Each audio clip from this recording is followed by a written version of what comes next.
واخيرا اسماء عرفت انه إليني بنتها، بس شريف رح يخطفها لأسماء. وفي اللي بيقول إنه أسماء فقدت الذاكرة. الكاتبة نفت هذا الشيء وقالت إنه أسماء ما رح تفقد الذاكرة. تفاصيل أكثر بعد هذا الانترو. أهلا وسهلا فيكم أصدقائي، فيديو جديد، فيديو تحليل الإعلان الأول من مسلسل هذا البحر سوف يفيض. إذا كنتم من المتابعين اشتركوا بالقناة وفعلوا زر الجرس ليوصلكم كل جديد. قبل شوي أصدقائي خلصت الحلقة ولسه ما نزل الإعلان، يعني عم استنى الإعلان ينزل. قلت أحكي شوي عن الحلقة. اللي لسه ما شاف الحلقة راح يبكي كتير طبعا. أصلا إمتى ما بكينا مع هالمسلسل. الحلقة قوية مثل العادة، ومثل ممكن شوفوا في بعض التعليقات عم شوفهم بالبث المباشر عم يقولوا إنه لا الحلقة مملة. الحلقة مملة شو؟ بالعكس أنا حسيت إنه عطوا مساحة وحقهم على موضوع موت بنتهم، وكتير حبيت صراحة. في اللي عم يقول إنه بالغوا كتير، البنت ماتت صار لها 20 سنة، الزلمة يدوب بيعرف. تخيلوا إنتوا تحطوا حالكم مكانه كيف راح يكون. أسماء كمان في شيء جواتها عم يقول إنه بنتك لساتها عايشة، هذا الشيء اللي عم يخليها لساتها عم تتعذب.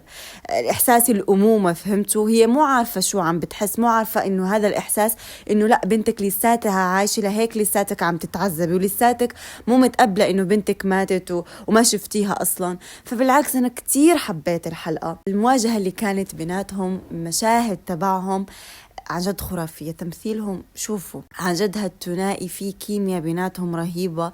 أنا قلت هذا الشيء قبل ورح أرجع أقوله، اللي اختار الكاست يسلموا إيديه عن جد. لا من الكاست تبع لما كانوا شباب، هذا لحاله برافو صراحة، عن جد رهيب، تمثيلهم خرافي، خصوصا الأبطال. كتير بكينا وكتير زعلنا. رح أحكي لكم هيك خلاصة بسيطة عن أهم الأحداث اللي صارت. إنه المواجهة اللي صارت، عادل عرف إنه أسماء خبت عنه لأنه هددوها، خايفة عليه ليقتلوه، لهيك خبت عنه. عملوا جنازة أو قروا قرآن على روح بنتهم. بهي اللحظة بتجي إليني، تخيلوا إنه هي كمان قالت آمين. فالمشهد كتير حبيته. رجعت مثل ما قال عادل بلسم الشفاء اللي رح يطبطب عليهم، فهمتوا؟ كمان شفنا أمها اللي ربتها. تخيلوا إنه إصرارها إنه بنتها ترجع، أو لا ما بدي أقول بنتها، إنها إليني ترجع، مو لأنه ربتها وفي مشاعر بينها وبين بنتها، لا عم تعتبر إليني إنها مشروع. تخيلوا، وقالت إنه ما رح تتخلى عنها ورح ترجعها وكذا. الله يستر شو رح تعمل إذا ما حطت إيدها بإيد شريف مشان تبعد إليني عنهم. بس ما بظن كمان إنه ممكن تأذيها، لأنه هي مثل ما عم بتقول إنه هي مشروع بالنسبة لإلها ومستحيل تتخلى عنها بهي السهولة. الفيديو كنا قلنا ليش لا يبعتوا قروش لأمه، أو ليش يبعتوا لأسماء. طلع إنه ما بعتوا، هي كانت عم تبعت له رسائل بس هو ما كان عم يرد عليها، فاجت لعندهم على البيت. هو كان عم يشوف الفيديو تبع إليني قبل، فضل الفيديو مفتوح هيك. فلما مسكت هيك الموبايل تبعه مشان تقول له ليش عم ترد عليها وكذا، ضل عندها. فهني لما اجا عادل مشان ينتقم ويفجر، هن طلعوا، بس ضلت هي وظريفة لأنه حملت عليها البندقية مشان تقلها هل إلي بنتي. بهي اللحظة الفيديو بيشتغل وبتسمع بنتها وبتتأكد إنه إليني بتكون بنتها. بس مسكينة ما انبسطت بالموضوع لأنه عادل فجر القصر وهو مو عارف إنه أسماء موجودة.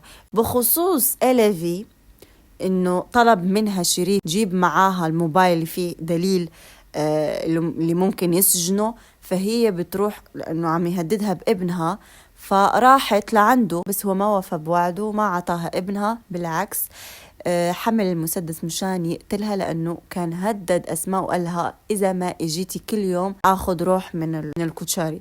هل راح تموت؟ ما بظن. شوفوا في احتمال انها تموت صراحة، لانه اوكي جابت معاها بنت خالة هجران، بس هي وصتها على ابنها مشان تنقذه، فممكن هي تروح تنقذ ابنها، بس هي مين راح ينقذها؟ زي ما تتقلي في صراحة ما راح ازعل كتير، لانه مجيتها للمسلسل ما عملت اي شيء غير انه نكدت عليهم. يعني من البداية لو راحت لعند عادل وخبرته انه شريف خطف لابنها، كان اكيد عادل راح يرجع ابنها مثل ما رجع فضيمة. يعني هي ما كانت عرفت انه فضيمة انخطفت ورجعها عادل. اقل شيء ممكن يعمله ياخد شيرين، مع انه صراحة ما بتستاهل، يهددها فيه وراح يرجع له ابن. بالعكس بس خليها تستاهل صراحة. المهم ابنها ما يصير له شيء، وأكيد بنت خالة هجران راح تساعدها، يعني راح تنقذه. وهي كانت الحلقة والقفلة كانت. شوفوا في مباراة اليوم، بس مع هيك بظن إنه ممكن ينخفض، بس ما راح ينخفض كتير، بس كمان ممكن يرتفع، لأنه المباراة ما لها مهم نفس الأهمية تبع المباراة اللي صارت يوم الاثنين، فهمتوا؟ فلهيك ممكن صراحة ترتفع. هذه كانت الحلقة. نجي هلأ للإعلان. ببلش الإعلان أصدقائي بأروج عم يقول لهم إنه أسماء موجودة جوا ما ذكر، إنه يمكن يذكرها. المهم هون عادل يركض ركض وبيدور عليها، والحمد لله ما صار له شيء، ومثل ما قالت الكاتبة ما صار معها لا فقدان ذاكرة ولا أي شيء. وصراحة أنا توقعت ممكن يصير معها فقدان ذاكرة، لأنه يمكن غالبا إذا وقع شيء فوق راسها يعني شيء مو مستبعد يصير، بس أشياء تانية مثل إنه جزء بتجي سيارة ويطلع فوقها ناسي، مو مشكلة. هون بنسمع عادل بيقول لأروج سوف أجعل عمك وأمك يدفعون الثمن. بتتوقعوا أعرف إنه إليني بنته؟ لأنه أوكي ممكن يقول عمك، ليش لا يقول أمك كمان؟ إلا إذا فعلا عرف إنه إليني بتكون بنته. بنشوف عادل وجوزيب بفوتوا على بيت، بلاقوا غالبا إليفي وقع على الأرض، بظن إنه إذا عن جد قوص عليها فرح تكون ميتة. المهم هون عادل بياخد إسو وبيقول لأروج رح تروح تجيب عمك شريف وبتاخد أخوك. هون شو رح يعمل؟ بيقول بحث عني في كل مكان وأنا مللت وقلت لتبحث قليلا عن أسماء. ايه نعم يا أصدقائي، خطفها وكانت معاه إليني كمان، بس هو أخذ بس أسماء. بتعرفوا لاحظت شغلة، أسماء كانت فاردة شعرها. المرة مبسوطة لقيت بنتها، صراحة حبيت. المهم هون بينتهي الإعلان. طبعا عادل تعرفوا شو تخطفوا له حبيبته. انت بتعرف يا شريف شو عم تعمل؟ يعني انت غرقان غرقان غرقان لسه عم تغرق حالك. بس المهم عندي شوفوا اني ما بينوا انه موضوع إلين انكشف او لا، بس واضح انه على القليلة أسماء عرفت. هل راح تحكي لعادل؟ ما بعرف، بس هو لما قال لأروج امك وعمك رح يدفعوا الثمن، يعني ليش ليقول ظريفة إلا إذا كان الموضوع متعلق بإليني؟ ليش ما قال كمان أنت رح تدفع الثمن، لأنه هو كمان معاهم. المهم أصدقائي هذا كان الفيديو، شاركوني تعليقاتكم، قولوا لي شو رأيكم بالإعلان، شو تتوقعوا الحلقات القادمة. بكرة رح ينزلوا تسريبات جديدة ورح شاركها معاكم، اشتركوا بالقناة وفعلوا زر الجرس ليوصلكم كل جديد بنزله بخصوص هذا المسلسل. بشوفكم فيديو قادم أصدقائي، باي باي.